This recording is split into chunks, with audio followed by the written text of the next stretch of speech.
आता तुम्ही याला सांजोरी म्हणा किंवा सजोरी म्हणा, आमच्या इकडे तर सजोरीच म्हणतात बरं का याला.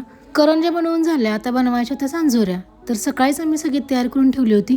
पीठ वगैरे मळून ठेवलं होतं, तांदळाच्या पिठाचं सारण वगैरे भिजवून ठेवलं होतं. त्याच्यानंतर आमच्या शेजारच्या सगळ्या बायका आल्या आणि सांजोऱ्या बनवणं सगळ्यात अवघड काम आहे. याचं कसं असतंय म्हणजे लाटताना जर एखादं आपलं फुटलं, सारण वगैरे बाहेर आलं तर ते पूर्ण तेलामध्ये सांजोरी फुटू शकते.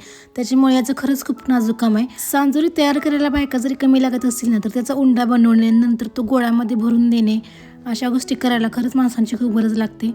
आणि हे नाजूक काम असल्यामुळं ह्याला जे अनुभवी माणसं असतात ना, तेच हे गोष्टी करतात आमच्या इकडे तरी.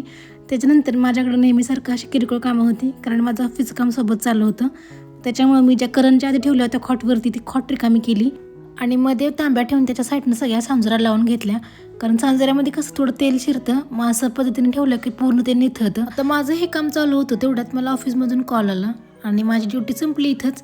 आणि मी माझ्या लॅपटॉपकडे परत वळले आणि माझ्या ऑफिसच्या कामाला परत सुरुवात केली. आणि त्याचसोबत मला आईने मस्त असा चहा आणून दिला होता. तो चहा पीत पीत माझं ऑफिसचं काम चालू होतं. आणि जी माझी ड्युटी होती ना, ती आमच्या शेजारच्या ताईंनी घेतली होती. मग त्यांनी सगळ्या सांजोऱ्या व्यवस्थित नीट लावून ठेवल्या. आधी सांजोऱ्या एका कढईतच आम्ही तळत होतो, पण जास्त सांजोऱ्या साठायला लागल्यामुळे आम्ही दुसरी कढई ठेवली आणि त्याच्यामध्ये तळायला चालू केलं. आणि आमच्या तरुण तिथे बसल्या सांजोऱ्या तळायला. त्यांचा हा पहिलाच अनुभव होता, पण त्या पण खूप छान तळत होत्या. आणि बघता बघता आमच्या सगळ्या सांजोऱ्या बनवून झाल्या. तर तुम्हाला आवडतात का हो सांजोऱ्या? मला कमेंट बॉक्समध्ये नक्की सांगा. चला भेटूयात नेक्स्ट ब्लॉगमध्ये.